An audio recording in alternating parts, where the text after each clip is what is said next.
O tema de hoje é a adoção compulsória. O que vem a ser a adoção compulsória?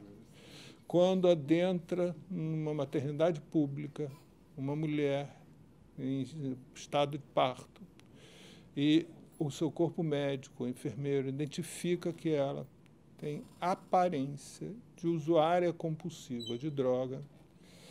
Esse corpo médico tem orientação na cidade do Rio de Janeiro, na cidade de São Paulo, de entrar em contato imediatamente com a vara da infância e da juventude. E aí a vara da infância e da juventude emite uma ordem judicial para quando o neném nascer, ser separado da mãe e caçam o exercício da maternidade. Esse neném é imediatamente entregue à maternidade pública, que aqui no Rio é conhecido como os Filhos do Crack. Né? Tem uma em Botafogo e outra em Realengo. Essa ação, eu vejo isso como uma perversidade extrema, porque quem é a mulher que vai recorrer a uma maternidade pública nos dias de hoje, na cidade do Rio de Janeiro, no dia do parto, já em trabalho de parto, né? Sozinha, completamente desamparada? É a mulher miserável. A mulher completamente abandonada, completamente marginalizada. E quem é a pessoa que tem a mulher que está grávida e tem aparência de usuária de crack? Também a mulher miserável, a mulher que está completamente abandonada por todos. Né? Então, este público usuário desta maternidade, deste serviço público, é exatamente o público alvo de todo esse preconceito. Né? Para muitos, a justificativa é que a criança, se não fizesse isso, a criança voltaria com a mãe para onde ela moraria e para as ruas. Né? Bem, primeiro, isso é de um absurdo completo, porque isso parte do princípio que o abandono provocado pelo Estado e dado pelo Estado é algo dado, completo e sem nenhuma solução, e que aí, dentro das piores soluções, a gente teria que procurar e teria que optar qual é menos pior e qual é menos ruim. Né? E como a gente está falando de vidas humanas... Ora, Elimar, como vai? Prazer que você chegou. Então...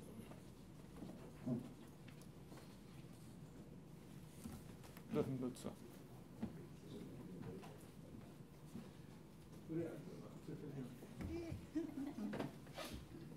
Tudo bem? Então, voltando, então, mas só para fazer um pequeno resumo, nós estamos hoje discutindo aqui a questão da adoção compulsória, que é o rapto de bebês em maternidades públicas por funcionários públicos, com autorização, permissão, cumplicidade do Estado brasileiro. Né? Então, vou fazer um breve resumo, porque a sua participação efetiva quanto a isso é muito importante.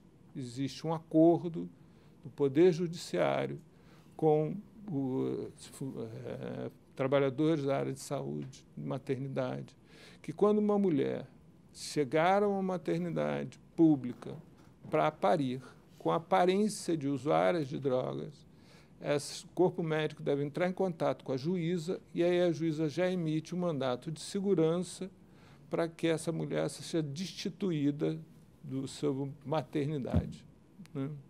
Então, rapidamente, se você imaginar qual é a mulher, qual é o perfil da mulher que hoje vai recorrer ao serviço público de saúde no estado do Rio de Janeiro, chegando na maternidade, já em trabalho de parto, sozinha, completamente desacompanhada. Por outro lado, qual é o perfil da mulher que tem aparência de usuária compulsiva de droga? Como se pode ver, as duas aparências se sobrepõem, elas se confundem. Como não é feito nenhum exame mais aprofundado, não é feito nenhuma perícia, não é feito nada, tudo trata-se de aparência. Se chegar, por exemplo, uma usuária compulsiva de droga lá, muito bem vestida, ela não vai ser incomodada. Né? Então, todas as parturientes hoje, nos hospitais, na maternidade pública do Rio de Janeiro, estão sujeitas a terem seus filhos roubados pelo Estado e encaminhados para 2 creches da prefeitura, uma em Botafogo e outra em Realengo, que são chamadas creches Filhos do Crack.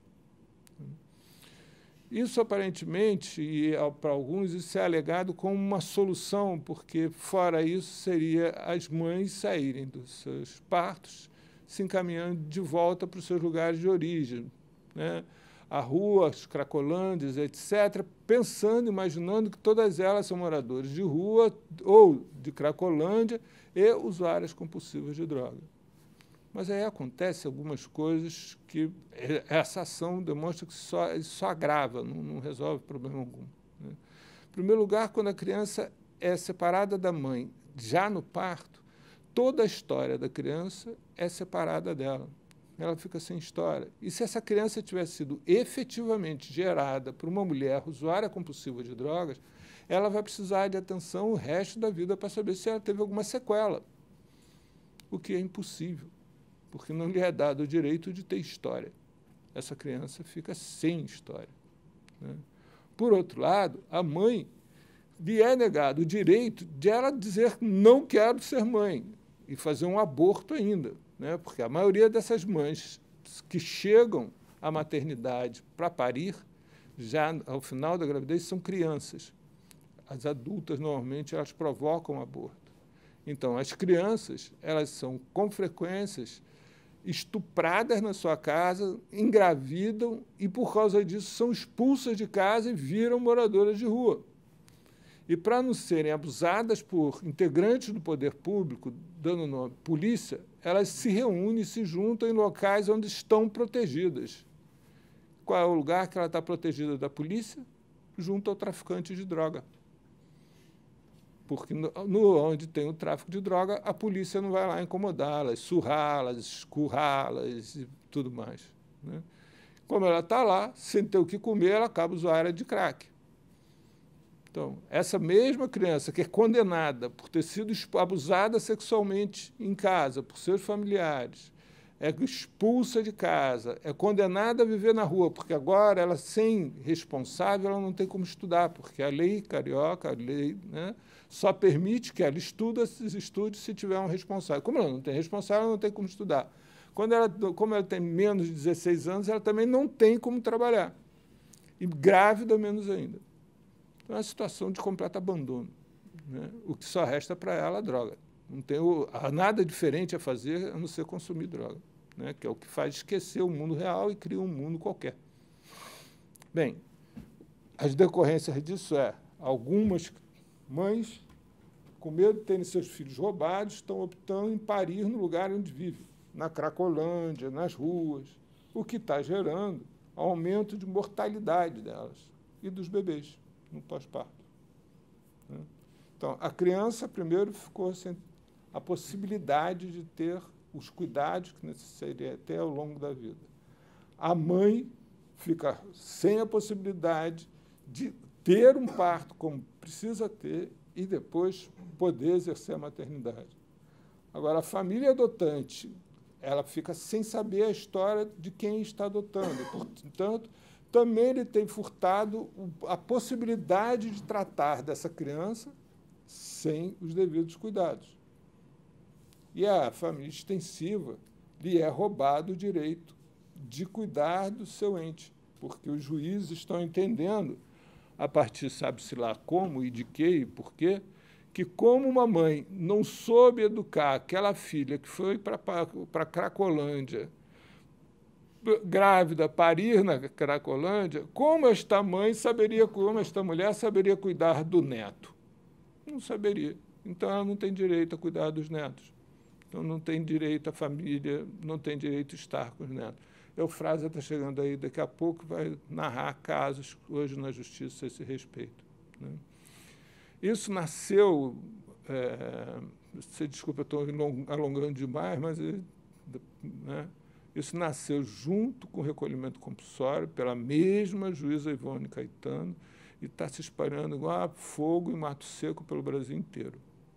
Por isso, eu havia insistido com a coisa do Glauber está aqui também, para a gente poder pensar em ações parlamentares junto aqui na Câmara, no Estado e no Poder Federal. Então, é sobre isso que vem o Emerson falar aqui já muito mais embasamento do que eu, né? E com dados e de nacionais. Obviamente, Emerson, ele é médico, por uma questão de médico, e a ética médica proíbe que ele cite... Olha, Eufrásio, olha, Marcelo. Proíbe que ele cite, dê dados e nomes, isso tudo é segredo de justiça, né? Então, o que ele vai citar são casos, mas sem suprindo qualquer dado que possa identificar essas pessoas. A nossa proposta de trabalho até aqui...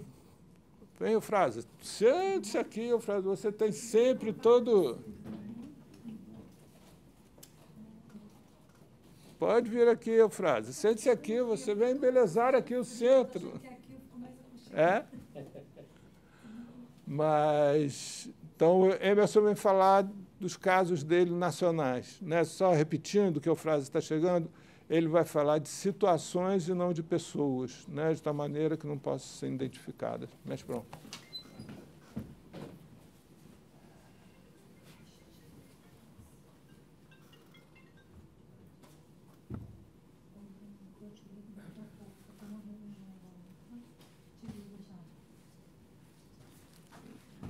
Tá bom o som, né? Tá? Bom, boa tarde a todos. Eu me chamo Emerson Elias Neri, eu sou médico, como o Paulo colocou, há 44 anos já. Sou especialista em saúde pública, já fazem 41 anos. E atualmente eu sou professor titular na área de saúde coletiva na UFRJ. Eu trabalho com um grupo de pesquisadores e de trabalhadores da área da saúde, que tem um grande vínculo com as ideias centrais do Sistema Único de Saúde, de toda a constitucionalidade da Seguridade Social.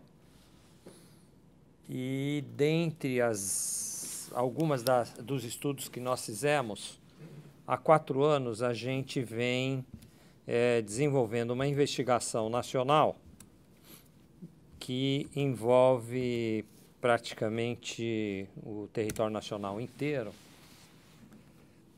Não era nosso objetivo na investigação, a priori, quando começa em 2013, nós não tínhamos o nosso foco voltado para esse tipo de problema, né?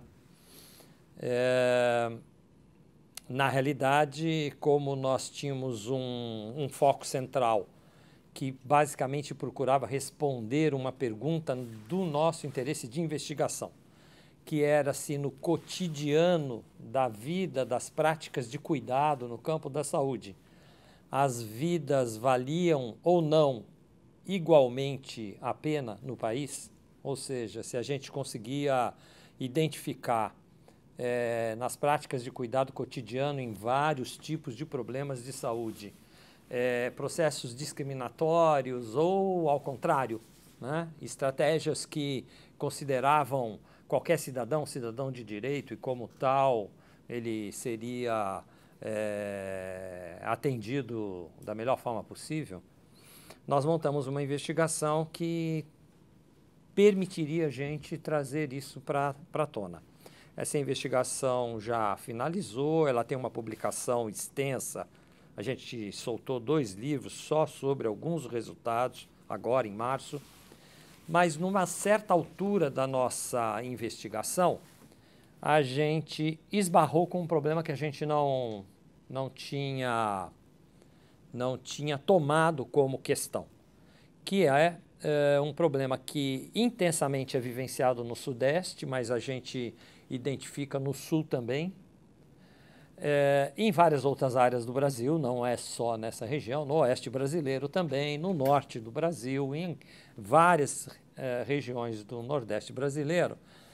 Mas eu vou localizar e eu vou poder aí citar alguns nomes e alguns eventos, porque esse movimento na cidade de Belo Horizonte adquiriu um volume tal e uma articulação de movimentos em relação a ele, que ele se tornou público. Então, eu vou poder utilizar da informação pública, e aí eu posso absolutamente citar coisas, porque elas são de domínio público, E em Belo Horizonte ela nos aparece como um grande problema que se criou, que se tornou evidente a partir de 2014 e que gerou um movimento na cidade de Belo Horizonte que se autodenomina um movimento das mães órfãs. Esse movimento das mães órfãs já gerou um conjunto de muitas atividades, e para quem tem interesse e puder abrir pelo próprio celular, existe um site, eu vou utilizar desse site porque ele é de domínio público, um site que se chama De Quem é Este Bebê, tudo junto, sem acento, sem nada, e o E não vem com H, então é direto De Quem é Este Bebê, .wordpress, com 2 S.com. Este, tá? De Quem é Este Bebê. Esse site, ele procura trazer todo um registro de vários eventos que começam a acontecer a partir de 2014, eu destaquei algumas coisas dele, né? E ele começa a aparecer, e em especial no campo da saúde, apesar de que ele não é restrito ao campo da saúde, mas ele começa a aparecer com intensidade no campo da saúde por uma característica de algumas cidades, não são todas, que tem uma organização de serviços que atua muito junto à população de rua. O Sistema Único de Saúde organizou há alguns anos atrás uma modalidade de cuidado que se chama consultório na rua. Consultório na rua é uma equipe de profissionais, envolve médicos, envolve psicólogos, envolve enfermeiros, envolve assistentes sociais, envolve agentes comunitários, e ele atua na rua, ele não atua dentro dos prédios, quer dizer, a rua é o lugar da sua atividade como equipe. E o consultório na rua, nesses anos todos, e a gente acompanha, e eu trabalho há muito tempo com as equipes de consultório na rua também, ele, nesses anos todos, ele vem estendendo muito uma incorporação de um conjunto de cidadãos que vivem na rua, que tinham grandes dificuldades de acesso aos serviços, por várias razões. Pelo formalismo, pela burocracia, quer dizer, um morador, uma moradora, uma criança que vive na rua, ela chega mesmo com um problema muito de urgência, quando ela entra num serviço, imediatamente pede-se para ela endereço, documento, e isso não é algo que esteja aí disponível para uma boa parte desses cidadãos. E muitas vezes se recusa atendimento. Então o consultório na rua, ele é eu chamaria de um dispositivo que favorece o cuidado dessa população. A gente, nessa nossa pesquisa, a gente, a partir de um certo momento, foi percebendo este ruído de que havia uma tensão muito grande, não totalmente explicitada, e aí eu posso falar em Belo Horizonte, como o Paulo já citou, de mães que já trocavam experiências entre si, ou de mulheres grávidas, jovens grávidas normalmente, né? E que traziam a experiência muito negativa de que elas tinham quando elas iam para uma maternidade pública.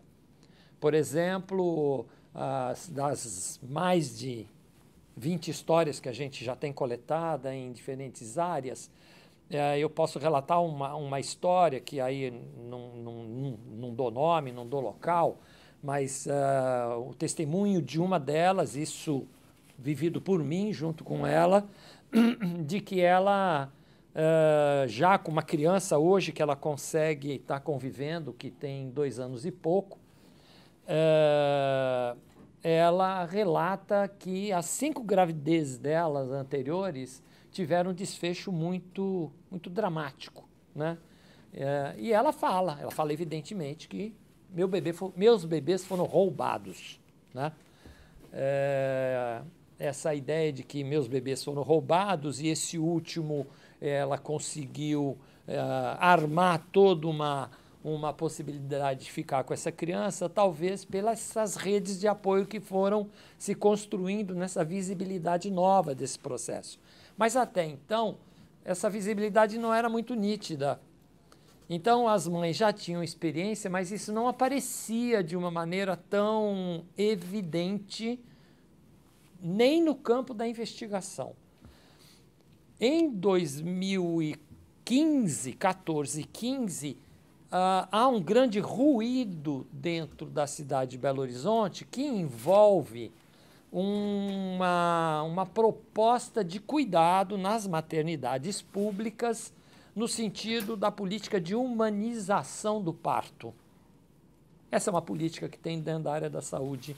E, a partir de um certo momento, numa das maternidades públicas de Belo Horizonte, aparece um relato de que estava havendo uma tensão muito grande naquela maternidade porque alguns bebês estavam desaparecendo.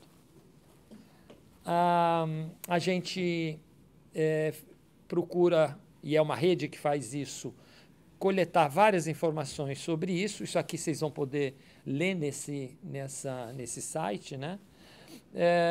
E aí começa a se coletar uma narrativa que vai adquirindo uma certa uniformidade da experiência vivida, e essa narrativa vai relatando histórias tipo assim. Eu entro na maternidade, chego nessas condições, o parto é feito, 2 ou 3 dias eu estou com o meu bebê está ali, eu estou amamentando o meu bebê está bem. No 2º ou 3º dia eu recebo alta e o bebê não recebe alta. E aí o bebê é transferido para uma internação, por exemplo, numa unidade de tratamento intensivo, e a mãe recebe alta, né? A gente pegou várias histórias que essa tática foi usada dentro do hospital, que a gente considerou isso uma tática de sequestro, né? A gente usa esse nome porque eu acho que essa violência merece um nome tão à altura. E dentro dessa tática, na medida que a mãe recebe alta e vai embora e a criança fica internada como se ela tivesse algo grave dentro de um tratamento intensivo, então vocês percebam que tem vários profissionais de saúde fazendo esse movimento, né? E a gente identifica médicos, a gente identifica enfermeiros, a gente identifica o pessoal do serviço social fazendo esse movimento dentro da maternidade pública. A mãe vai para casa, quando ela volta para visitar o bebê já não está mais na maternidade. E aí ela não consegue mais acessar um conjunto de informações sobre a criança. A gente encontrou muitos relatos que essa estratégia ou tática foi utilizada, e aí a gente vai percebendo, e aí Belo Horizonte acaba sendo mais exemplar, de que vai se tomando um conjunto de atitudes de tentar criar um caminho de legalização por parte do juiz da vara da infância dentro de Belo Horizonte, criando normativas, na qual eu tenho todos os dados aqui das normativas, criando normativas emitidas por ele para as maternidades públicas, dizendo que a vara da infância tem que ser comunicada por qualquer tipo de trabalhador de qualquer maternidade pública dentro da cidade, para se houver qualquer suspeição de que a mãe foi ou é usuária de droga. Ela não precisa estar sendo usuária de droga. A gente tem relatos de algumas atitudes que são muito arbitrárias. Por exemplo, alguns profissionais de saúde tirando a história de uma mãe, e a mãe diz que em algum momento usou, por exemplo, maconha, e ela registra e denuncia na vara da infância, né? Independente se a mãe faz uso atual ou não faz uso atual, né? Então, um grau de arbitrariedade que foi se gerando, elas foram nos chamando a atenção, e isso acabou se tornando um foco de investigação para nós, que nós não tínhamos no horizonte, mas que adquiriu muita visibilidade. Isso no nosso grupo, ele fez um alerta, é como se disparasse um alerta. Olha, Belo Horizonte está acontecendo isso, mas em Belo Horizonte isso aconteceu porque as pessoas responsáveis pelo projeto de humanização do parto, principalmente duas médicas, os nomes delas estão aqui, né? Uma delas é uma pediatra chamada Sônia Lansky, né? Que era responsável pela política de humanização do parto na cidade, há longas datas, né? Sônia Lansky é uma pediatra já de longa história. Ela, de repente, encontra com esse tipo de problema, e esse tipo de problema viola a lei da humanização. Viola, inclusive, a própria ideia de que a gestante, a princípio, é uma cidadã, né? Ela está tendo sequestrado o direito dela, ela está tendo sequestrada o bebê dela. A Sônia Lansky, desculpe, a Sônia Lansky, ela consegue, pela história que ela tem na cidade, se associar com várias outras pessoas, ela e uma outra que trabalhava com ela, a Parise, e elas recebem um apoio de vários movimentos e conseguem dar uma visibilidade pública e até jornalística do que a vara da infância estava gerando e o grau de arbitrariedade que isso estava provocando. Isso chega a ponto, então, de que neste site vocês podem acessar um conjunto de bancos de dados, de informações e de algumas histórias que são bem públicas e que geraram vários movimentos, né? Então, de todas as cidades que a gente andou, Belo Horizonte ela adquiriu uma natureza um pouco diferenciada, porque ela não ficou na dependência, por exemplo, do grupo de pesquisa que eu coordeno, de ter descoberto histórias. Então, algumas cidades do Rio de Janeiro, o grupo de pesquisa, identifica esta mesma situação, mas identificou porque o nosso foco recebeu um alerta, ou seja, a gente abriu uma certa capacidade de escuta e uma certa capacidade de ver coisas que a gente não tinha como problema. Então a gente conseguiu identificar, e eu tenho vários relatos, mas aí eu não posso tornar público, porque ele não tem essa natureza de Belo Horizonte, né? Tenho vários no sul, né? Poderia dizer que o Paraná é uma região onde a gente tem visto muito isso, né? São Paulo é uma região, não só a cidade de São Paulo, em vários lugares do estado de São Paulo, mas a cidade de São Paulo em especial, né? Eu agora mesmo estava acabando de receber um artigo, um relato de um dos grupos de pesquisa meu, exatamente falando sobre as mães órfãs em São Paulo, né? E a gente pôde aí identificar que isso que Belo Horizonte estava tornando algo muito visível, ele ainda está muito invisível, né? Ele está muito invisível. E que aí no contato com o Paulo, né, a gente, com total adesão a essa perspectiva que o Paulo vem imprimindo, a gente se dispôs a poder colaborar com esse tipo de processo, trazendo, na medida do possível, todos esses elementos que a gente coletou. Eu poderia apresentar para vocês um pedaço, por exemplo, do relato de quem é este bebê em Belo Horizonte, num item em que eles colocam, entenda o caso. Eu vou ler muito rápido, só para situar. Em junho de 2014, a 23ª Promotoria de Justiça da Infância e Juventude Civil de Belo Horizonte, do Ministério Público de Minas Gerais, publicou 2 recomendações polêmicas sobre bebês filhos de mães usuárias de drogas. A recomendação número 5 e número 6 de 2014. A primeira recomendação, de 16 de junho, é dirigida às maternidades e solicita que os casos de mães usuárias de substâncias entorpecentes sejam comunicadas à Vara da Infância e Juventude de Belo Horizonte.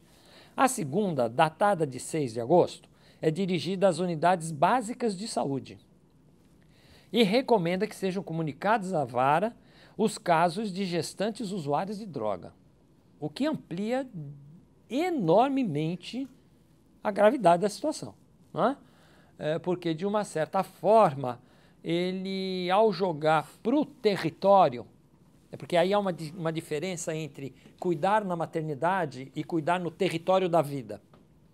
Então, há uma modalidade de serviços do Sistema Único que cuida no território onde as pessoas vivem. Isso, então, tem uma extensão muito grande, né? Na maternidade, é um filtro, né? A maternidade é um ponto do sistema. Mas isso aqui implica que uma normativa dessa, que você possa criar uma tensão criminalizante para uma equipe de consultório na rua.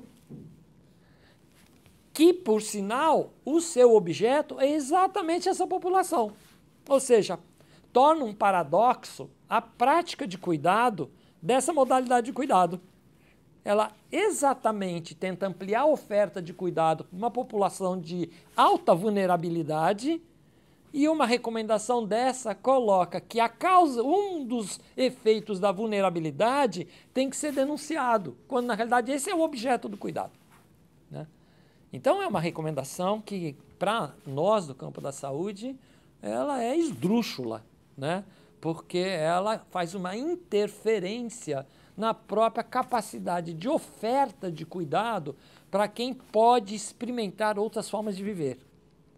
O que é que a gente tem de situações muito dramáticas? O Paulo falou, é muito dramático o que acontece com essas mulheres. Quando a gente tem algumas histórias delas que não consegue se armar uma rede para segurar o bebê, e aí de fato perde-se o bebê, a família extensiva também não consegue ter direito ao bebê, essas meninas, elas ficam tão desesperadas que, se elas estavam parando de usar a droga, elas voltam a usar numa intensidade suicida. Então, são uma quantidade de casos, assim, muito significativo, não é? É quase do meu ponto de vista, um exercício de banalidade do mal, né? Chega nesse nível, porque é muito perverso isso, né? A gente tem assistido isso, e elas ficam desesperadas, elas realmente já são altamente vulneráveis, né? A rede de proteção social é muito frágil, o esforço que a gente sabe, quem trabalha nessa área, é o do cuidado de baixa exigência, não é? Assim, quando você tem diante de si alguém de alta vulnerabilidade com uma rede social muito frágil, a primeira relação que você tem que ter é de baixa exigência, porque se você chega de alta exigência, você já decretou o fracasso da relação. É como se você chegar para alguém e falar assim, a partir de agora você não pode nunca mais usar droga. E a gente, na realidade, na saúde, usa a estratégia de redução de danos, que é uma estratégia que trabalha com outra perspectiva de cuidado, não é? Então, essa recomendação, ela cria um paradoxo. E ela cria um paradoxo para a modalidade de cuidado. Porque, de uma certa forma, ela está convidando o profissional a ser um denunciador, né? E ele vai ter que denunciar todo mundo que ele encontra na rua. Na realidade é isso, né? Bom, isso daí em Belo Horizonte vira um movimento enorme, e eu escolhi aqui para poder colocar para vocês uma das reações boas em relação a isso, que é imediatamente a comissão perinatal da própria Secretaria Municipal, em dezembro de 2016, então 4 meses, 5 meses depois da última recomendação, faz uma carta específica para as maternidades de Belo Horizonte sobre o papel da maternidade na atenção às mulheres vulnerabilizadas. E aí essa carta ela começa e diz: prezados colegas, neste momento queremos chamar a atenção de todos, mais uma vez, para a situação que estamos vivenciando em Belo Horizonte em relação à abordagem das mulheres vulnerabilizadas nas maternidades públicas. Situação que deve ser considerada por nós com toda a gravidade, considerando sua dimensão humana e da atuação da saúde.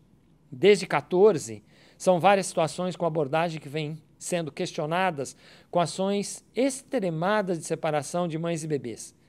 Casos de grande complexidade, abordados muitas vezes de maneira protocolar e superficial, com generalização e banalização de riscos, muitas vezes de maneira protocolar e superficial.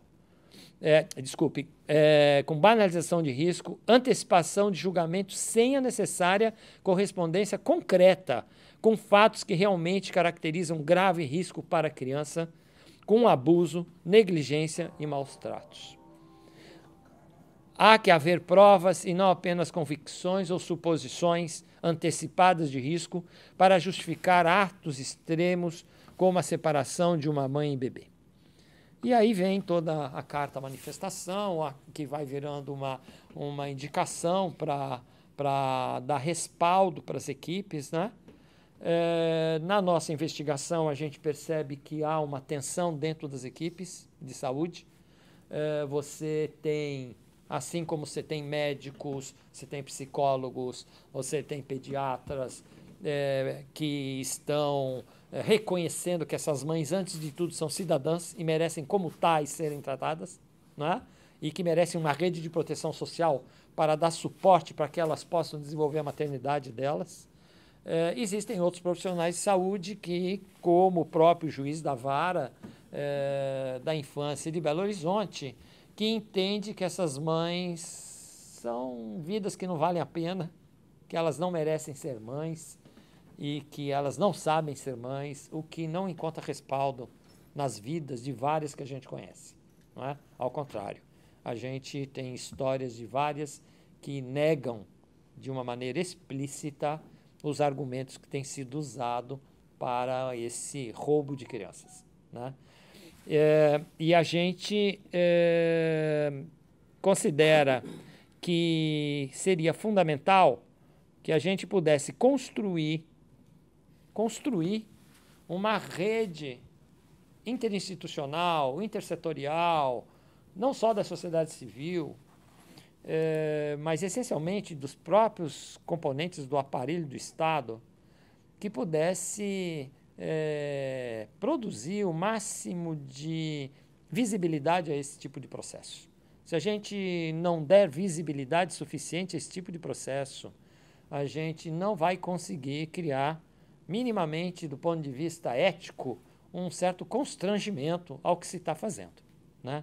Então, eu acredito que, e nós estamos imbuídos nisso, o grupo que eu trabalho está imbuído nisso, nós estamos fazendo um esforço tremendo de dar o máximo de visibilidade a tudo que nós estamos encontrando,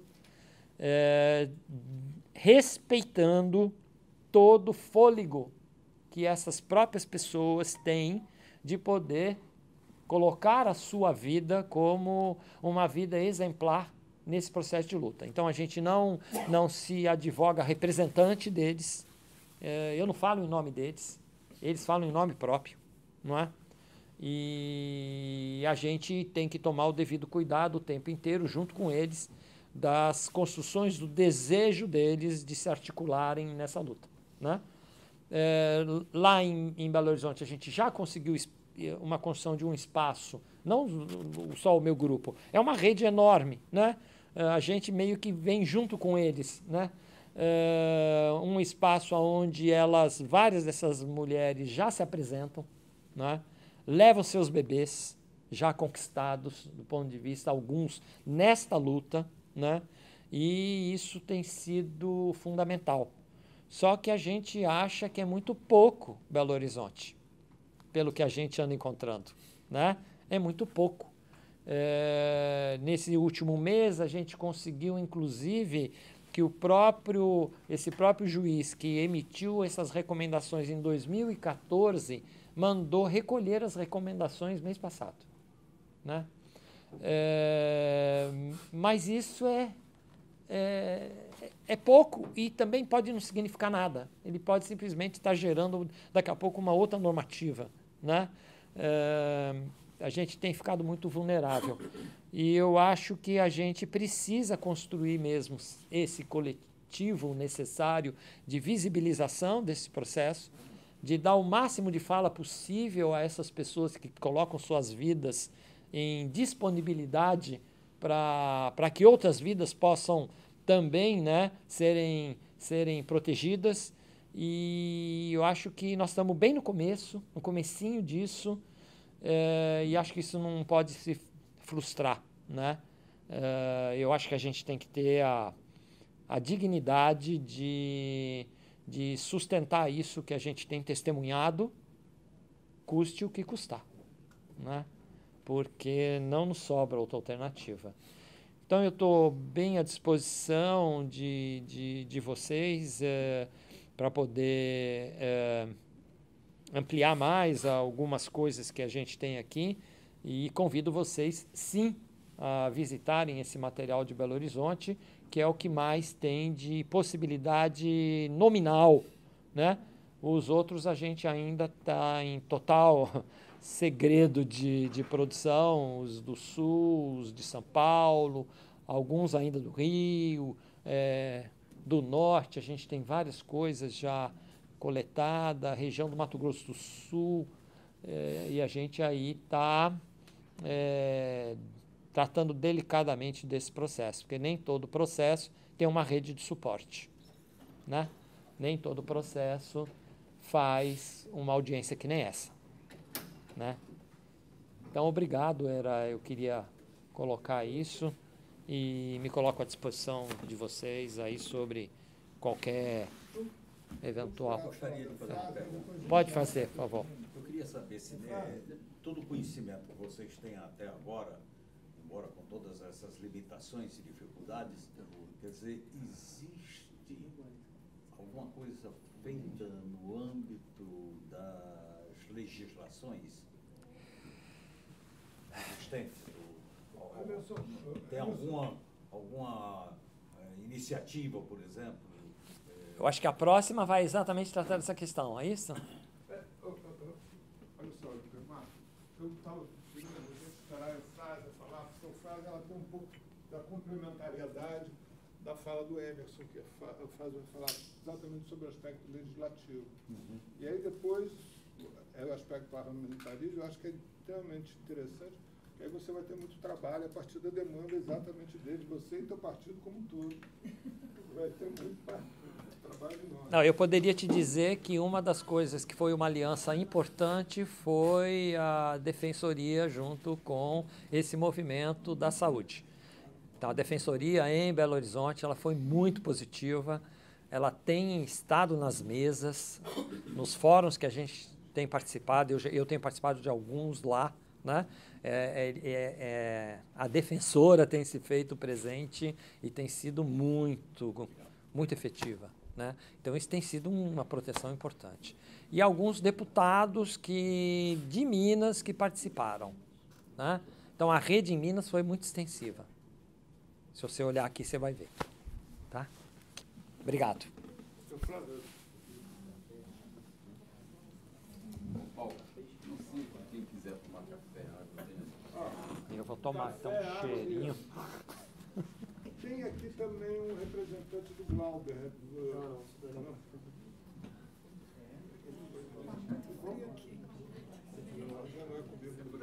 Henrique, tem como diminuir o ar?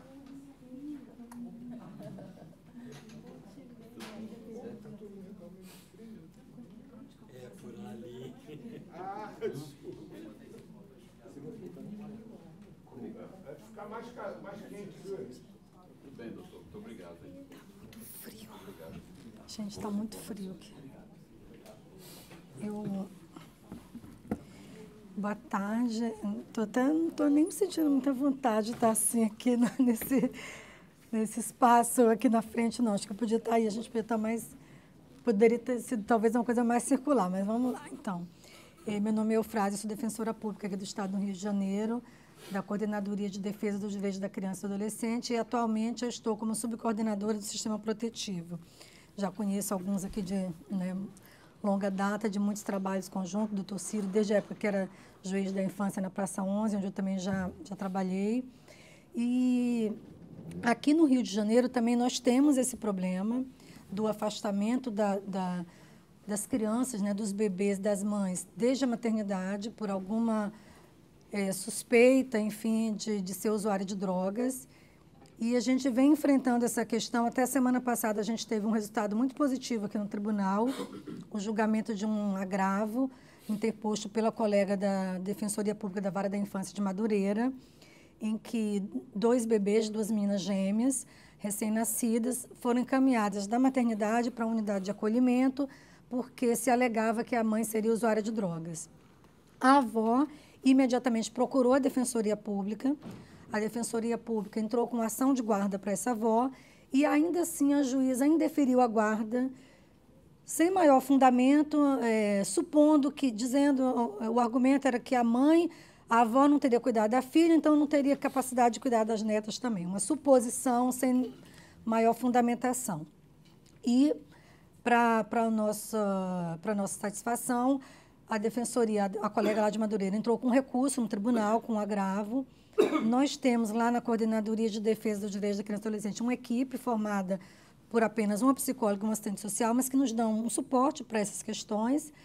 E aí elas fizeram um relatório, fizeram entrevista com a avó, todos os vizinhos da avó absolutamente assim revoltados, indignados, falando da arbitrariedade da decisão, mostrando assim que a avó estava disposta a receber aquelas crianças. Então, assim, as crianças não iriam estar em situação de vulnerabilidade estando com aquela avó. Isso não foi nem verificado, não foi feito sequer um estudo pela equipe do juízo e foi tirada essa conclusão precipitada de que a avó não poderia ficar com a guarda das netas. E o tribunal, então, a partir desse relatório da nossa equipe lá da CDDICA, com o parecer favorável do MP em segunda instância, o tribunal, então, deu provimento a esse recurso e determinou que essas crianças ficassem sob a guarda da avó. Segunda-feira, agora, as crianças fizeram 5 meses e já estão com a avó. Falei com ela anteontem, ela disse que estava muito satisfeita. Mas, assim, são resultados que a gente vem obtendo na medida em que essas famílias procuram a defensoria. O problema é quando essas famílias sequer têm conhecimento do papel, da possibilidade de procurar a Defensoria Pública. Lá em Minas Gerais, em Belo Horizonte, aconteceu agora recentemente, dia 31 de julho, inclusive, eu até recebi esse convite, mas eu não pude ir porque eu recebi muito em cima da hora. Está tendo uma série de reuniões propostas pelo Ministério de Direitos Humanos. É uma missão chamada Acolhimento Compulsório de Bebês. É exatamente essa temática. Quem enviou o convite foi o Ministério dos Direitos Humanos, a Fabiana, que está na coordenação lá, do Departamento da Criança, e participaram dessa reunião a Defensoria de lá, a doutora Daniele, teve reunião lá na Defensoria, teve reunião também no Tribunal, e a Defensoria Pública de lá ingressou tanto com representação no CNJ, como também no CNMP, a partir dessas recomendações sobre essa retirada de bebês. Agora, uma coisa que nos preocupa do ponto de vista, já falando na questão legislativa, é que, recentemente, com a Lei 13.257, que é o Estatuto da Primeira Infância, foi modificado o artigo 19 do Estatuto da Criança e do Adolescente, que fala que a criança e o adolescente têm o direito a ser criado no seio da sua família, excepcionalmente em família substituta. Na redação anterior, falava livre da presença de pessoas dependentes de substância entorpecente. Essa redação foi mudada, a gente teve um grande avanço, e agora está escrito que essa criança terá o direito à convivência familiar no ambiente que garanta o seu desenvolvimento integral. Mas existem algumas propostas de reforma do Estatuto, algumas até pensadas pelo IBDFAM e outras assim por alguns deputados e senadores.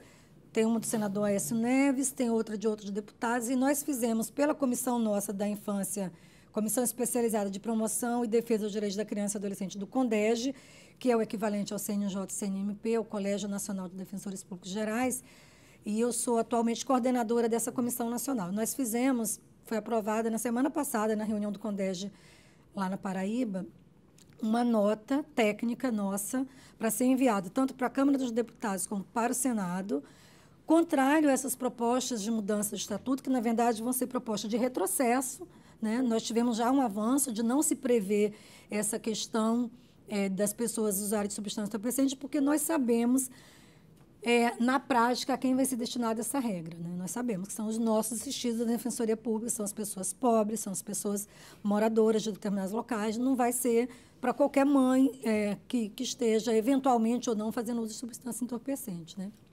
Então, nós temos uma preocupação muito grande com essa possibilidade de retrocesso, né? Tivemos um avanço recente, a Lei 13.257 é de 2016, né? Fez um ano em março, e ainda bem que ela foi aprovada, né? Quando a gente estava ainda num outro governo, onde a gente poderia ter um diálogo maior, né?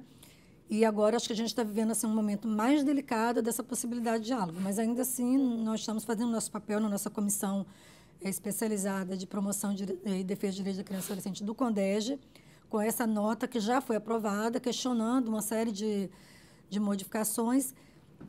Bom, aqui no Rio, nós temos assim, alguns casos que realmente acontecem, né, de afastamento da mãe do bebê com essa alegada suspeita de ser usuária de drogas, embora não se tenha uma comprovação de que aquela criança vai estar numa situação de vulnerabilidade, na medida em que há outras pessoas da família, mas muitas vezes acontece isso, que as famílias extensas também, né, nesse caso a avó, ela foi rechaçada como se ela não tivesse capacidade de cuidar dessas crianças. E também, no Rio de Janeiro, a gente teve um avanço recente, que foi a criação de um espaço chamado Casa Elos, através de um convênio com a Secretaria Nacional de Drogas, que prevê um espaço para as mães usuárias de drogas ou em situação de rua ficarem com seus bebês e terem algum suporte, né? Ter um apoio, um cuidado, um acompanhamento. Então, isso representa um avanço. Ontem teve uma audiência pública na Câmara Municipal em que foi mostrada a preocupação com o fechamento desse espaço.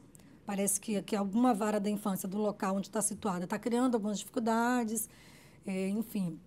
É uma coisa que a gente está acompanhando com cuidado, porque o entendimento, a gente faz parte aqui também no Rio de Janeiro, de um grupo chamado Oficinas de Mães, Jovens Mães, né, que aborda esse aspecto das mães em situação de rua e também usuárias de drogas, esse aspecto do cuidado, da necessidade de ter apoio, política pública para dar apoio para essas mães, e não que haja uma retirada desses bebês, né, que vai representar, como já foi bem falado aqui pelo professor, uma possibilidade para essa mãe de um maior uso de substâncias entorpecentes, né, de se retirar. E até tem um livro muito interessante, né, aquele médico neurologista americano, neurocientista americano, Carl Hart, falando sobre isso, né, um preço muito alto, falando exatamente sobre isso, esse mito, né, de que as pessoas que são usuárias de droga não teriam capacidade de cuidar dos filhos, né.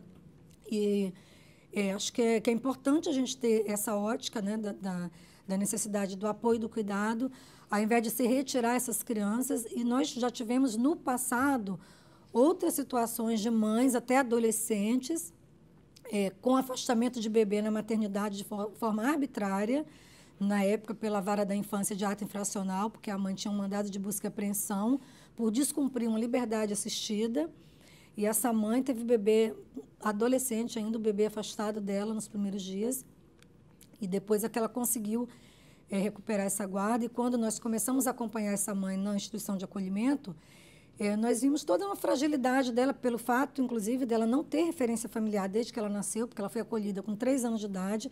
Então, nós temos também essa situação da vulnerabilidade dessas mães desde muito, muito cedo, né? Situação de rua, situação de acolhimento institucional, e aí, muitas vezes, até ingresso no sistema socioeducativo, né? E depois, até, em alguns casos, no sistema penitenciário também, sem que haja esse cuidado, né, essa proteção. Então, essa menina que era adolescente na época, ela não teve proteção necessária, ela teve a filha retirada dela na maternidade, para depois voltar a ter esse convívio, e a gente percebe assim, o quanto essa questão da falta do vínculo, o que isso representa na vida da pessoa, né, por um período, assim, talvez a vida inteira, né, essa falta, né, essa ausência da mãe, do pai, então nem se fala, né, porque isso aí também já é uma outra questão, porque a gente vê esses filhos sendo retirados dessas mães e muitas vezes não se busca sequer a identificação desse pai, quando às vezes isso é possível, né? Às vezes isso não é buscado, mas é uma coisa possível. Então, nós temos ficado atentos na Defensoria Pública, tanto nos âmbitos estaduais, né, as defensorias públicas têm tido esse papel, no estado de Minas a Defensoria Pública tem sofrido bastante essa questão, a colega que está à frente disso, parece que ela até sofreu uma representação lá no Conselho. As duas pediatras foram demitidas do lugar onde elas estavam. Pois é, e a gente vai... Pressão. Pois é, e nós vamos dar um apoio para essa colega de lá que está sofrendo, né, com o trabalho dela, que é um trabalho que deve ser feito realmente. Então, a gente tem buscado fazer essa articulação na nossa comissão na esfera nacional e na esfera estadual, orientar os defensores, né, nesse trabalho. E quando a gente, na medida do possível, dar esse suporte, né? Na verdade, a gente precisaria, talvez, de uma equipe técnica com mais profissionais para dar conta dessa demanda. Porque um caso ou outro que a gente oferece e a colega solicita esse apoio para acompanhamento. Então, assim, a gente percebe muito essa falta do atendimento, da política pública de atendimento para essas pessoas em situação de vulnerabilidade e uma cobrança muito grande delas no momento de total fragilidade, né? No momento da maternidade, que é um momento que a gente fica realmente muito frágil, né? Faz um tempo que eu passei por isso, mais de 18 anos, mas é um período assim, que a gente fica realmente muito fragilizada, né, por qualquer questão.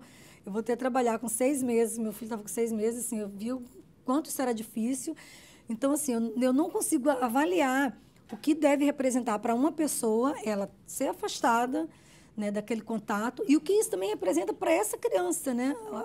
A questão do rompimento do vínculo, né? Eu tenho procurado estudar um pouco essa questão, a questão dos cuidados maternos e até a questão da saúde mental, né? Tem até um livro sobre isso do Bowlby que eu comprei, vou ler, é meu trabalho de casa, porque eu acho que a gente precisa, na área do direito, também ter um pouco de conhecimento dessas outras áreas, né? Não é ficar somente na nossa área, do que representa ou não, do ponto de vista jurídico, mas é estudar esses aspectos. Acho que isso é uma questão fundamental, porque muitas vezes a criança ela é afastada da mãe por essa suposição que muitas vezes até não se confirma de representar nenhum risco ou não, pela alegação de ser usuário de drogas.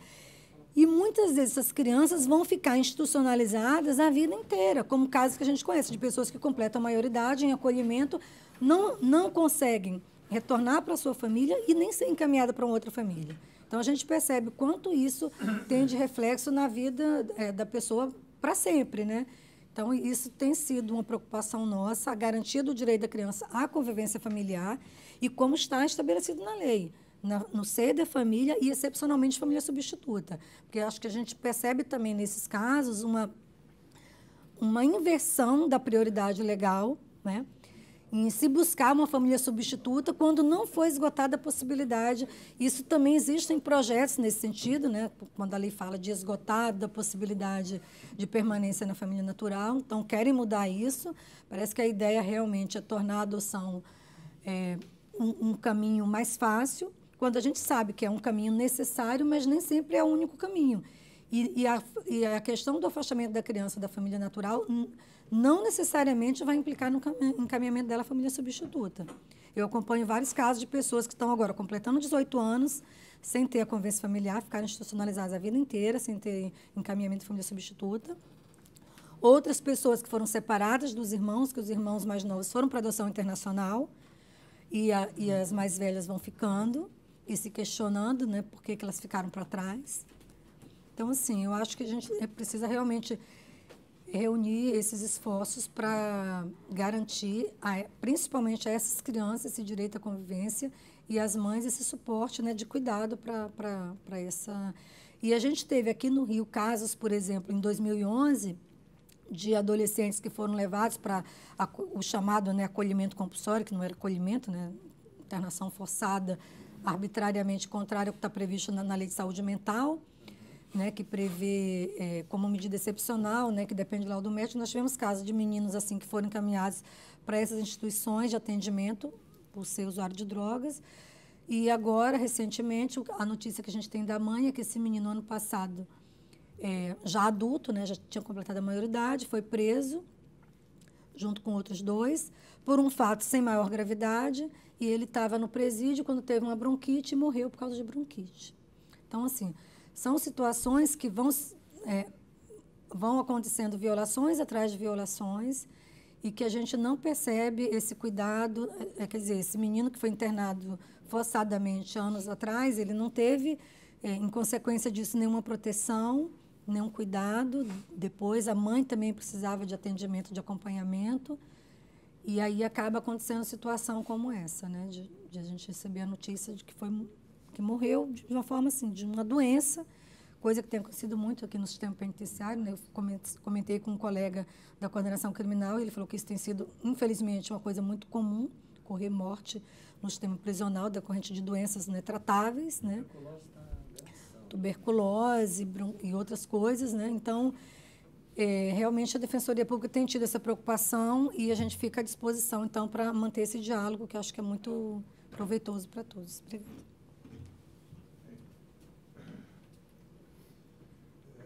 A gente tem que encerrar às 5 horas. A gente tem que encerrar às 5 horas. E, assim, eu acho que a possibilidade de a gente ter juntado tanta gente interessada nesse tema é uma coisa muito rara e que a gente não pode deixar passar. E aí eu abro para vocês qual seria o próximo passo a ser dado, porque essa reunião de hoje foi motivada por uma estrutura de pensamento que a gente está desenvolvendo para a montagem da série do crack social. Mas acho também que esse tema, a adoção compulsória, é um tema que não se esgota aqui, como nenhum outro vai se esgotar, mas esse em especial porque ele traz toda uma novidade em termos de discussão, traz toda uma novidade em termos de dados, quer dizer, o que foi apresentado aqui pelo Emerson e pela Eufrásia é grande demais, inclusive pela possibilidade, por um lado, dele estar sendo escondido, acobertado pelo próprio Estado, e a gente não ter noção da efetividade, do que isso está acontecendo efetivamente, em que grau, em que gravidade, né? Segundo, a ausência de uma discussão mais aprofundada de o que a gente pode fazer em contraposição a isso. Assim, existe a sugestão de entrar com uma ação em tribunais internacionais, mas parece que para entrar com essa ação em tribunais internacionais tem que haver passos anteriores, né? Eu não sou jurista, não sei quais seriam esses passos anteriores. Então, como fazer esses passos anteriores? Nós temos ali a oportunidade de ter do nosso lado hoje um dos maiores especialistas em montagem de rede social, né? E aí é uma possibilidade rica que nós temos de chamar o Henrique Antum, um amigo meu de infância, para poder abraçar essa história e, com ele, montarmos, sob a orientação dele, montarmos uma rede social especificamente sobre essa questão, no sentido de poder não só localizar, como poder conversar e poder aprofundar argumentos e reunir argumentos. Temos Eliomar aqui também, que é uma figura ímpar, né, e que pode articular através do legislativo e trazer essa questão para uma discussão maior, porque assim, leis já existem que proíbam isso, né? As leis já estão prontas. A questão é cumprir as leis. E não é cumprir as leis por bandidos, como diria alguém, é que o juiz, aquele que deve cumprir a lei, as cumpra, né? Então, como fazer isso? Mas isso é um papel do legislativo também. Como fazer que uma lei seja cumprida pelo juiz que deveria mantê-la, né? Então, como é que a gente consegue casar tantos pedaços desse quebra-cabeça que em pouco tempo aqui foi levantado? E aí eu queria de vocês, assim, qual seria a sugestão? A gente ter mais uma reunião sobre esse tema e que seja uma reunião mais executiva a partir desses dados que foram levantados, né? A gente pensar já na próxima reunião o que efetivamente nós podemos fazer a esse respeito, né? No sentido de ver na legislação como é que pode se contrapor a isso, ver no legislativo, o que a gente pode efetivamente fazer, trazendo, inclusive, mais dados, reunindo mais dados, Emerson podendo reunir mais dados, Eufrásia também reunir mais dados, mesmo que você não esteja presente, né? Durante esse período, até a marcação da reunião, ou a gente acionar Henrique para Henrique ajudar a articular essa rede social, né? E a gente, ou seja, a gente ter mais instrumento para que possa agir de uma forma mais imperativa, né? Assim, no Rio de Janeiro, eu tenho notícia que isso está acontecendo desde 2011. É muito tempo, né? É muita gente que nesse período já aconteceu com muita coisa, né? Assim, perder mais tempo, porque para mim é literalmente perder mais tempo, é cada vez mais permitir que a ilegalidade ocupe a nossa sociedade através do submundo, né? E um submundo perverso. Porque a única ação que se pode pensar, ou pelo menos o único sentimento que eu imagino que move uma ação dessa é a perversidade, né? Porque é uma cidade que ela tem recursos para não precisar viver isso. É um lugar que os recursos são disponíveis, que não precisa se viver isso, né? E, no entanto, é vivido com tanta ênfase, né? Isso está se espalhando pelo país, e é interessante que se espalhe pelo país, pelo que eu entendi do Emerson, pelas cidades e pelas sociedades mais ricas financeiramente, não é pelos guetos, não é pelas favelas, não, é pelas cidades mais ricas, né? Então, são exatamente por onde os recursos financeiros existe disponibilidade, né? São mais ainda, se preferiu construir estádio de futebol de bilhões e a população assim continua abandonada. Então, o que vocês sugerem? Pelo próprio relato, pelo menos que eu ouvi até agora, quer dizer, o instrumento que tem se apresentado aí com maior eficácia é exatamente a construção das redes, né? Quer dizer, essas redes é que dão a visibilidade. Em cima da visibilidade, aí é que o que a gente vai ter que fazer é construir uma articulação, entendeu? Essa articulação onde você tenha pessoas do judiciário, pessoas da defensoria pública, pessoas do legislativo, quer dizer, construir essa articulação para agir em cima daquilo que está se tornando visível, né? Porque aí eu acho que essa coisa se complementa, quer dizer, na medida que exista todo esse trabalho de dar visibilidade, uma articulação que atua em cima disto daí, e eu tenho a impressão que você, com isso daí, está aumentando exatamente, digamos, o campo, digamos, do constrangimento. Esse campo do constrangimento é onde você tem que atuar. Uma coisa que me passa a cabeça para você começar a tentar reverter a situação. Lilian e Eliomar, é algo que me passa a cabeça, vocês que viveram tanto tempo lá dentro do Congresso. Não é possível a gente organizar uma CPI, ou seja lá qual for o nome, especificamente sobre esse tema, de tal maneira que se comece a ter uma institucionalização, ou seja, não existe sequer um nome hoje para isso. Eu, por exemplo, chamo de adoção compulsória, né? Aí tem um outro que é rapto, tem outro, assim, que a gente pudesse começar a criar referências sociais, de tal maneira que nessas referências sociais pudesse criar elos, links, né? Ou seja, eu acho que está faltando mais elementos, mais dados para dar, digamos, substância para uma comissão parlamentar de inquérito. Eu acho assim, Paulo, o Eliomar pode ajudar muito. Ele pode pedir um requerimento de informação para a Prefeitura, requerimento de informação para o Governo do Estado, para a Vara da Infância, e montar uma audiência pública para que essas questões que foram levantadas aqui, elas pudessem vir, né, a público e as pessoas se explicarem.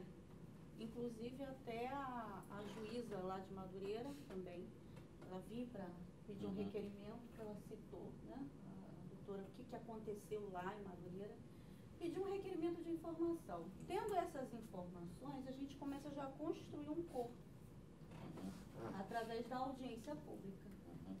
Aí sim, aí a gente começa a fazer um trabalho que vai dar visibilidade. A gente vai ouvir pessoas, as pessoas vão vir na audiência pública, vão falar, pedir relatos, ver se a gente conhece alguma mãe para trazer também, para falar que perdeu seu filho, como foi. Aí você pode ajudar nesse sentido. Eu acho que a gente tem que, viu, mas da experiência de Belo Horizonte. Não é para a gente não ficar inventando a roda. Então, pegar né? o que as deputadas fizeram em Belo Horizonte, em cima Exato. daquilo Pois é, a gente eu- vai fazer um Eu trabalho. queria fazer uma provocação, tem uma pessoa calada, mas que ela é extremamente objetiva no seu raciocínio, e talvez por causa da objetividade de raciocínio pudesse nos ajudar, não é, Miguel? O que você acha disso tudo? Sou engenheiro, gente. Então, na tua engenharia, o que você acha disso tudo? Bom, para mim, a única coisa que eu teria que comentar é o seguinte: eu acho que a gente só ouviu um lado. Eu acho que quando a gente junta uma porção de pessoas que têm um pensamento parecido, é muito fácil que tudo pareça a mais absoluta verdade. Eu acho que esse foi o caso hoje aqui, pelo menos esse é o sentimento que eu estou tendo. Que todos nós aqui concordamos que isso era uma coisa que não devia acontecer e não tivemos ninguém que apresentasse por que essas outras pessoas, que pelo que eu escutei aqui também são pessoas de bem, são juízes, procuradores, médicos, fizeram uma coisa que a gente acha que é errado. E a gente não teve esse outro lado para poder entender por que se fez isso. Entendeu? Então, eu acho que a gente está ouvindo só quem concorda. E quando a gente ouve só quem concorda, eu acho que fica muito fácil da gente achar que está tudo certo. E, às vezes, não é necessariamente esse o caso. Mas aí, então, eu voltaria ao que a Lília propôs. Seria uma audiência pública.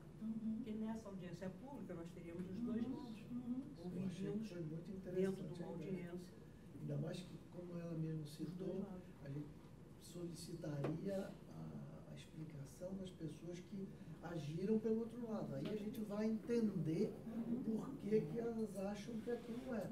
E aí a gente pode, apresentar o nosso lado de uma maneira tão forte que essas pessoas mudem de lado, certo?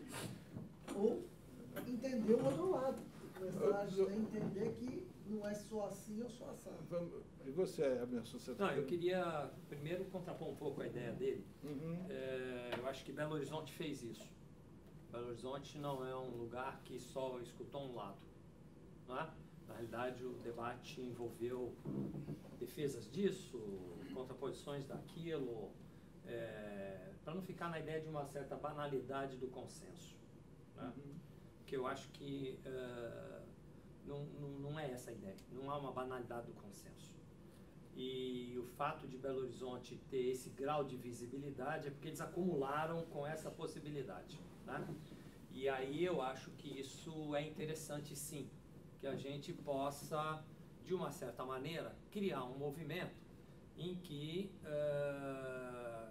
ele não tenha essa característica de um consenso que seja só de estamos todo mundo de acordo.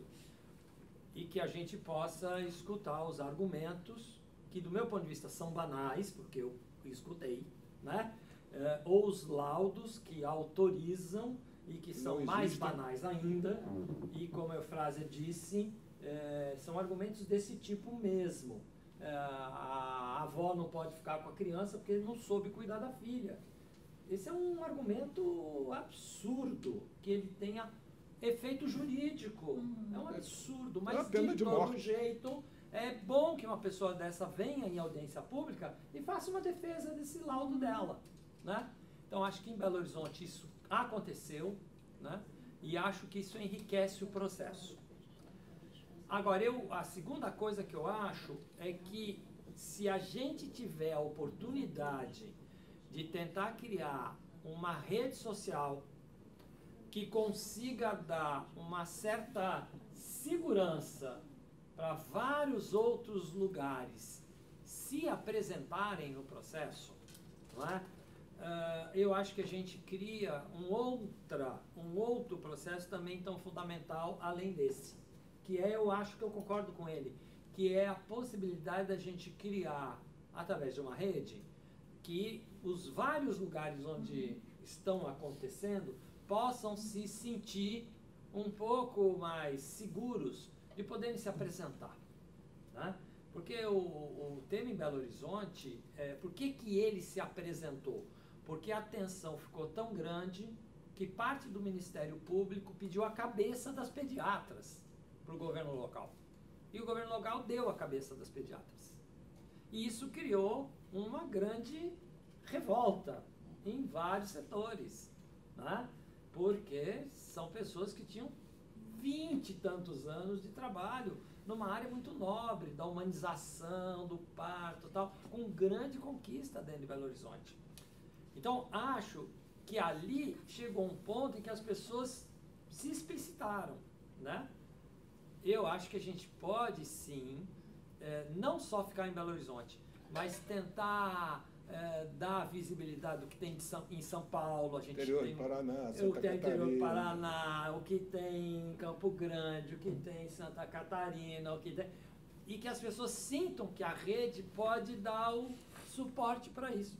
Isso. Aí eu acho que a gente cria um outro lado da história, que é esse tema da visibilidade, que para mim é chave para o processo. Então, Marcelo, antes de você falar, eu estou deixando você por último de propósito, viu? Porque eu sei que você normalmente se acrescenta muito. Fala, Henrique, você está aí querendo falar. Henrique é o homem da rede. O homem da rede é Zuckerberg. Ah, tá certo. Sério.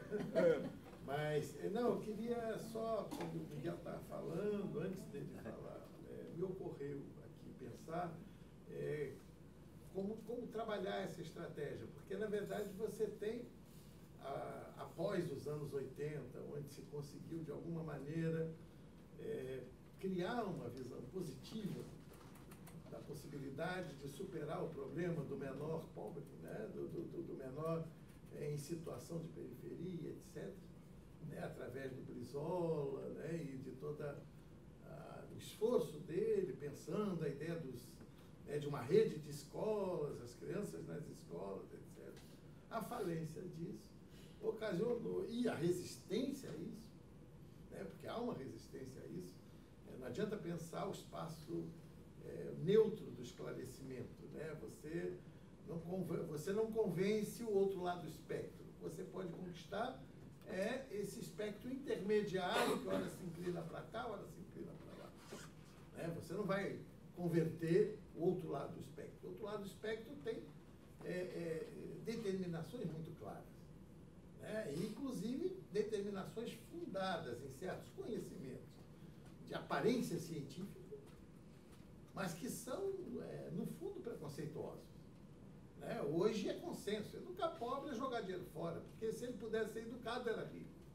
Olha que argumento ótimo. Não, é verdade, você está rindo. Você pega a genética, faz um uso imbecil dela e isso é um argumento.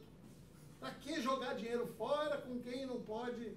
Porque ele exatamente, ele é assim, porque aí já cria um determinismo natural o que fazer? Supremacia branca. Exatamente, pô.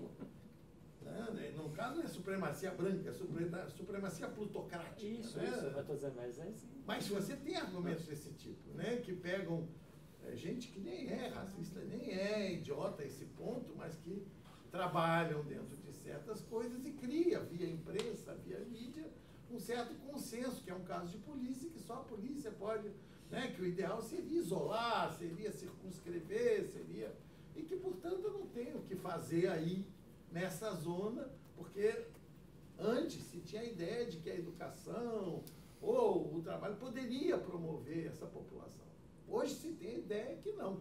Então eu acho que, por um lado, uma coisa que não foi pensada, mas tem que ser pensada, porque o que quebra o preconceito é o conhecimento, é o saber, é começar a pensar um modo de fazer com que nas diversas áreas sociais que fazem pesquisa, se gerem pesquisas que possam criar argumentos que quebrem esse tipo de consenso, que não vai convencer o outro extremo do espectro, obviamente, as motivações lá são outras, mas que podem mudar essa imagem negativa que você tem hoje de uma abordagem social do problema do menor.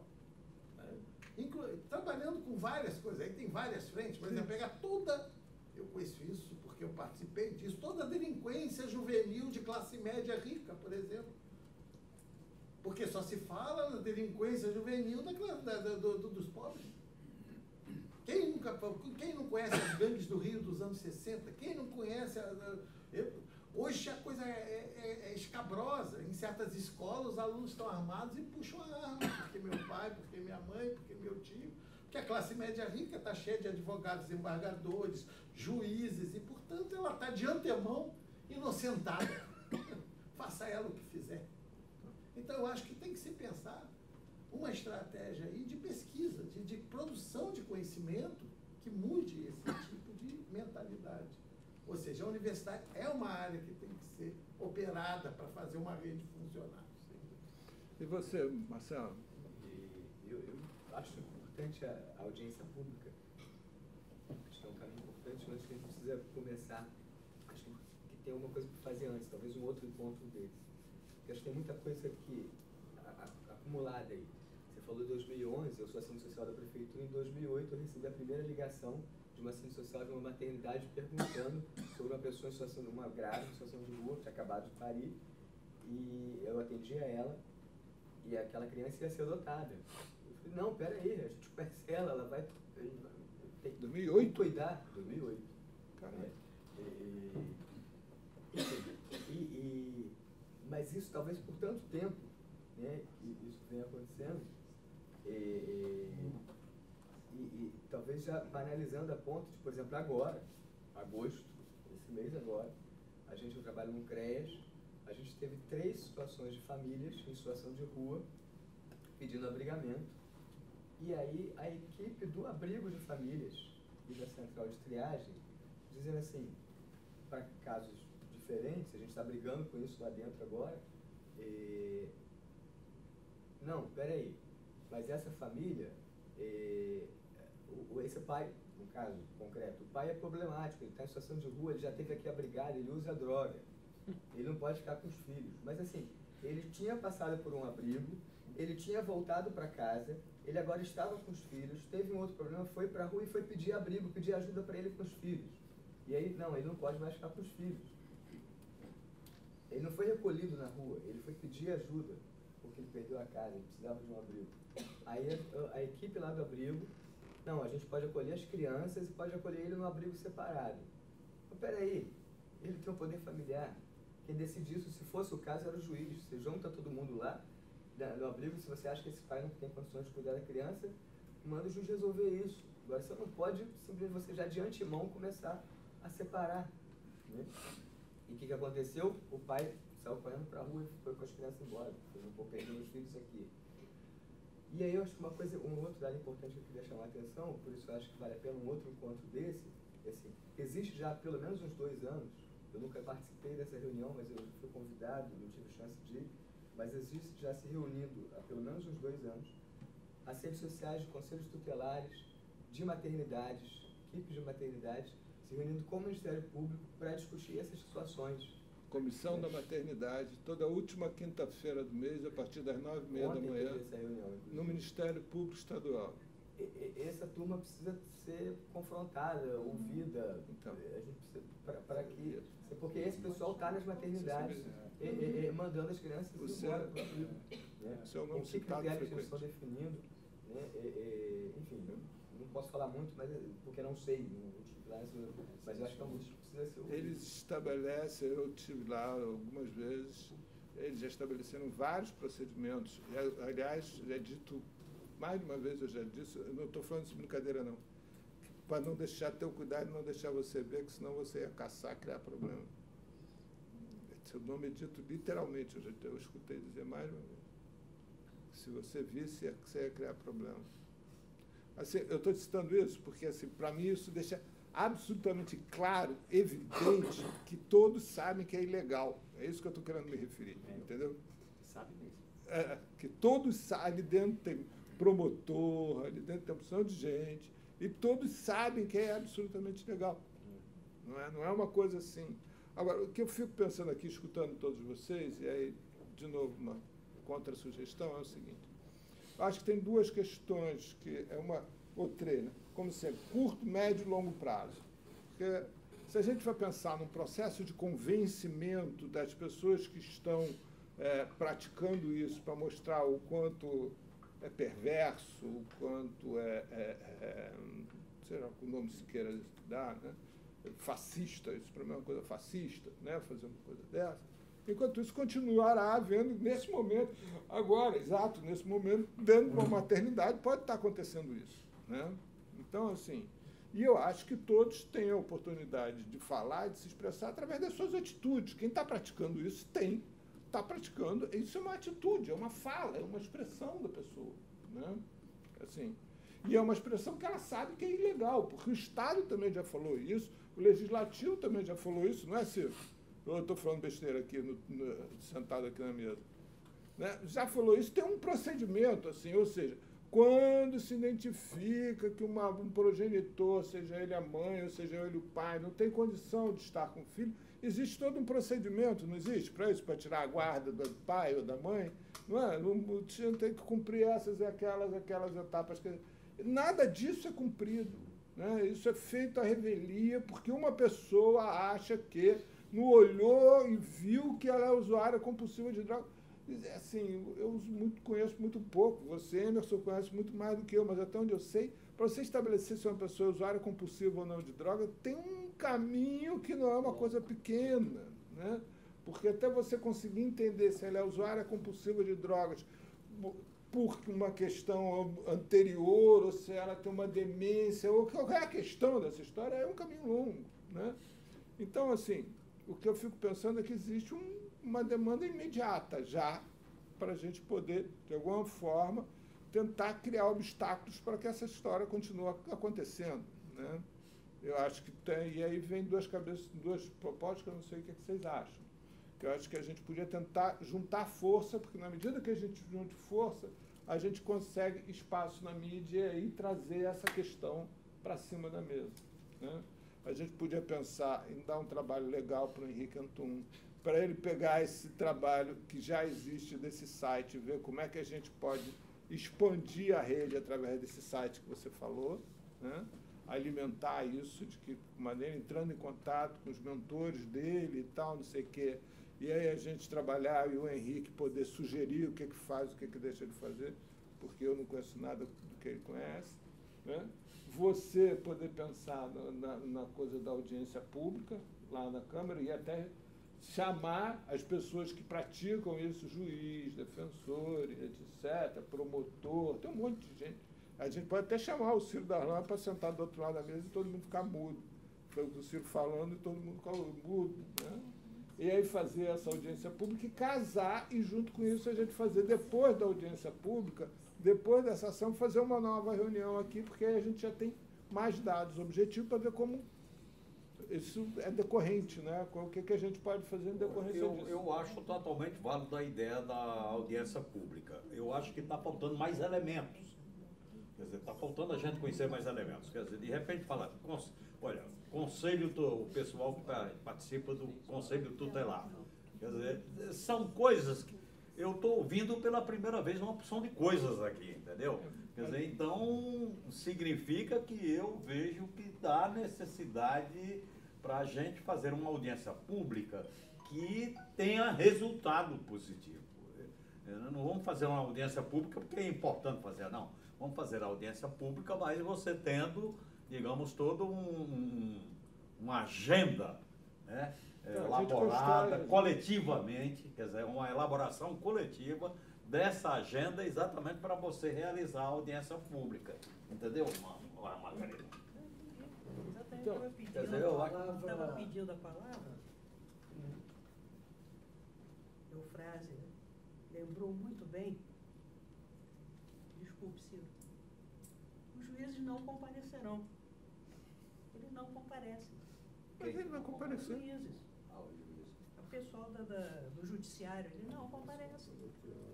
Mas ele vai comparecer. Eu vi desembargadores federais presentes em Brasília, foi porque foi compulsório. Seriam punidos com falta, com etc, etc. Então foram a Brasília para uma audiência sobre tortura, uma questão ainda dos meus tempos de subcomitê de prevenção à tortura, compareceram porque seriam punidos, mas compareceram como? Era um seminário de 3 dias. Estiveram na abertura, assinaram lista de presença e assinaram no último dia a lista do encerramento.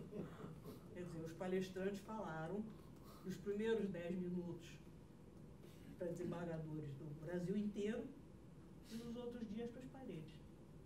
E a experiência nossa, da Eufrásio, etc., é que numa audiência pública, se mandarem representante é muito. Tem um instrumento que não é eu o coloquei, que é desembargador importantíssimo nisso daí, é a questão do instrumento constrangedor. Essa é a Entendeu? palavra. Quer dizer, ele não vai, você aproveita e denuncia ele. Aí acabou. Denunciar, ele não pode proibir você de denunciar. Entendeu? E isso daí começa a dar uma visibilidade que se transforma em constrangimento e provavelmente um elemento de mudança de atitudes. Né? Infelizmente, nosso tempo está chegando ao limite. A gente tem até as 5 horas. Ciro, você quer encerrar, falar alguma coisa? Eu também, como ele e Omar, tenho recebido aqui uma gama enorme de informações e que eu acho também, como companheiro ali, que a gente tem que ouvir o outro lado, porque eu não concordo com essa demonialização do outro lado. Eu acho que, assim como a gente também não deve demonializar a questão das drogas, e esse é o grande problema hoje da sociedade, que acha que tudo que se relaciona com droga é demoníaco, é do mal, nós também não podemos, sem ouvir a outra parte, dizer que eles são perversos. Porque todos os que trabalham com crianças, eles têm uma visão do bem. Sobretudo os juízes da infância e da juventude são pessoas vocacionadas, porque eles podiam estar numa vara criminal, podiam estar na outra vara e estavam ali por uma opção vocacional.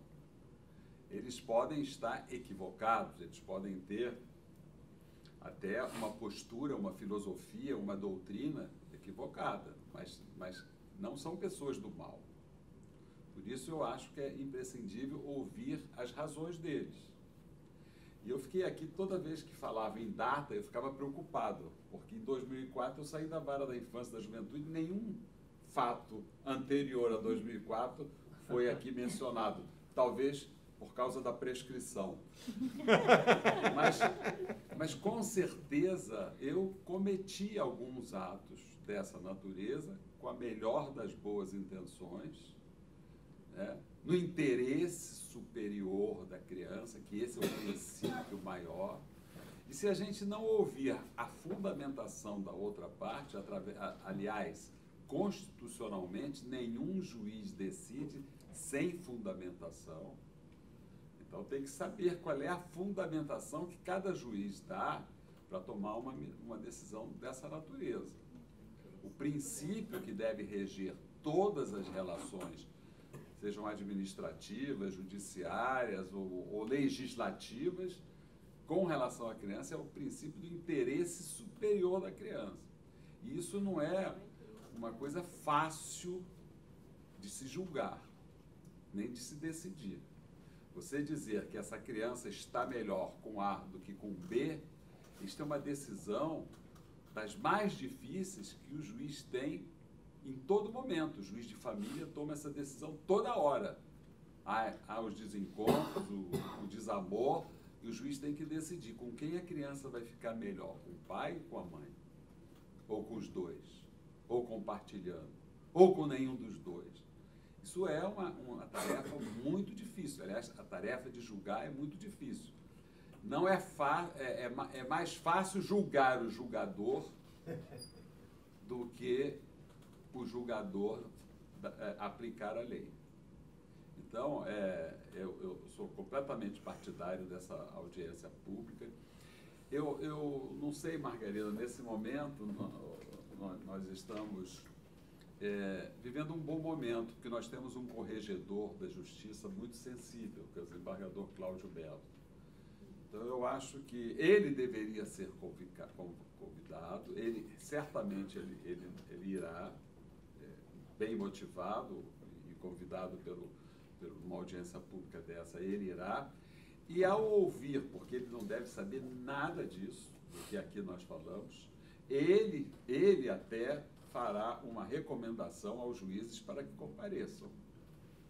Então, E depois o seguinte, muitas coisas aqui, a gente toma conhecimento pelo doutor aqui lá de Belo Horizonte, que são casos isolados que não passaram pelas instâncias que deveriam passar.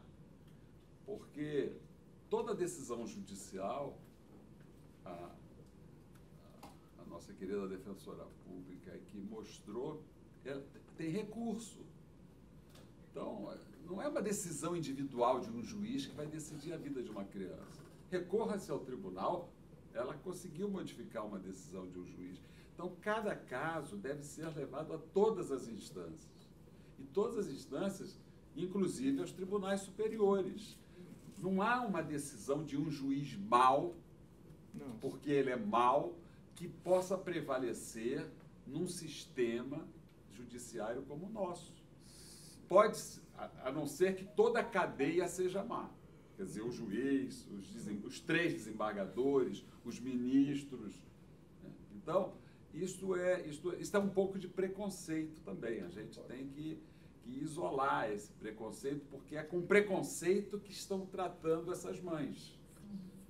E a gente não pode usar a mesma arma do preconceito para pensar que todo mundo que decide isso é do mal.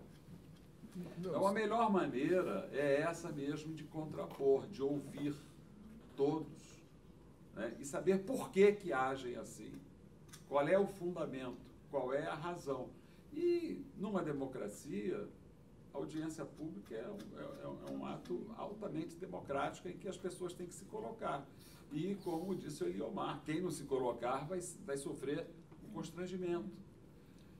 E depois é o seguinte, aquele ditado popular, quem cala consente, quem não comparece para fundamentar as suas decisões, está disposto a receber todo tipo de qualificação como verdadeiro, porque não se apresentou para fundamentar as suas decisões ou para, aspas, se defender. Não é? Então, eu acho que o melhor caminho é a gente ampliar essa discussão, né? Ampliar esse debate. Isso é muito bom que entre na rede social, que se coloque no Facebook, que se ouçam as vítimas, que as mães venham falar das suas histórias, né? Por que essas coisas aconteceram. Eu asseguro aos senhores, até porque eu tenho a convicção de que já está prescrito, que eu já tive a oportunidade de tirar um filho de determinadas mães, e eu tenho ainda o costume de acompanhar as crianças que eu coloquei em adoção, e a certeza que me deixa dormir de que essas crianças estão em melhores condições hoje do que estavam ontem. E eu não sei, porque eu não tenho uma bola de cristal, se elas estariam também se eu não tivesse tomado determinadas decisões. Então, eu acho que essas coisas merecem um aprofundamento. Mas, de qualquer maneira, eu quero felicitá-lo por puxar esse fio. É importantíssimo. Todas essas coisas devem vir a público. Todas essas coisas devem sair da nebulosidade. Né? A gente tem que trazer essas coisas a público. É trazendo a público que a gente busca soluções, né? Busca caminhos. Né? E muita gente não sabe que isso acontece, e muito juiz faz isso sem saber que está fazendo bem ou mal, acha que está fazendo bem. De repente, num debate como esse, ele pode se recolocar. Né? Ouvindo aqui o que eu ouvi, né? As histórias que nós estamos ouvindo. Agora, isso é surpresa para mim? Não, eu até já pratiquei isso também. Eu tenho uma senhora aí interessantíssima, todo mundo deve conhecer, que é uma mulher evangélica, que ela em determinado momento, ela tinha 50 crianças que não se sabia qual era a origem dessas crianças.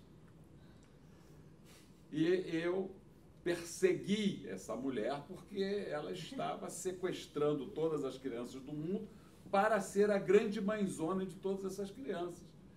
E eu tive que atuar como juiz e retirar as crianças dela, colocar em abrigo e tudo. até o momento em que eu vi que o melhor lugar dessas crianças era com elas. E ela está aí hoje cantando pelo mundo e tem filhos e netos originários desse incidente. Em determinado momento, eu até costumo fazer um paradigma. Eu agi como São Paulo, perseguindo os cristãos, até que eu caí do cavalo e me converti. E reconheci que ela era a verdadeira mãe dessas crianças. Isso acontece, equívocos acontecem. Quem julga está sujeito a isso. Por isso a gente tem o duplo grau de jurisdição.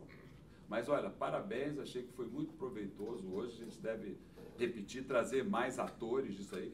O Eliomar lembrou muito bem, 100 conselheiros tutelares, que é a ponta desse... A gente não pode ficar discutindo esse tema. Os conselheiros tutelares, eles estão testemunhando isso lá na fonte. Eles conhecem tudo muito melhor do que nós, eles sabem histórias que a gente nem sonha. Então, os conselheiros tutelares têm que estar aqui sendo ouvidos, as equipes técnicas têm que ser ouvidas. Você trouxe a Defensoria Pública, mas não trouxe o outro lado, o Ministério Público. A gente tem que ouvir o Ministério Público, quais são as razões do Ministério Público. Como eu diria, data vênia. O Ministério Público foi insistentemente convidado, mas eles não têm o que dizer, então não vêm. Então, o constrangimento é esse. Eis o constrangimento. Olha só concluindo aqui. Essa oficina da maternidade que acontece no Ministério Público para tratar desse tema já há uns 3 ou 4 anos, é na última quinta-feira do mês, que cai dia 28 agora de setembro. Né? A nossa reunião do CRAC Social será 29 de setembro, mas aí, segundo o nosso cronograma do CRAC Social, já é outro tema. O que eu proponho, Paulo, proponho, não sei se vocês têm fôlego, é da gente fazer uma reunião à parte, fora do CRAC Social, e aí sobre este tema, né? A questão que eu chamo de adoção compulsória. E aí a gente poderia fazer na outra semana, que seria a primeira semana de outubro. E aí, nessa primeira semana de outubro, se a gente conseguisse... Quando é que você acha que é viável se pensar para organizar uma audiência pública? Eu acho que depende dessa reunião. Essa reunião que você está falando, eu considero uma reunião preparatória já para a audiência pública. Tá. Entendeu? Então vamos marcar que dia é possível a gente marcar na primeira semana de outubro. Quem tem impedimento aqui? Você está perdido, né? Você está impossível, mas você tem a possibilidade de mandar algum assistente? Você vem, Cléo? Então, pega a tua agenda aí, então, diz pra gente. De preferência, segunda ou sexta. O melhor é sexta, porque aí não tem debate nas câmaras. Sexta-feira. Então, vamos fazer sexta, Miguel. Você ainda está no Brasil? Não sei. Pô, cara, tu... não tenho essa... Vou caçar teu passaporte. Essa visibilidade toda, não. Mas para esse trabalho é onde eu não contribuo nada. Não, certo? você acha, mas não, a gente discorda. Então, olha só, 6 de setembro, sexta-feira, 15 horas. Ô Henrique, Oi.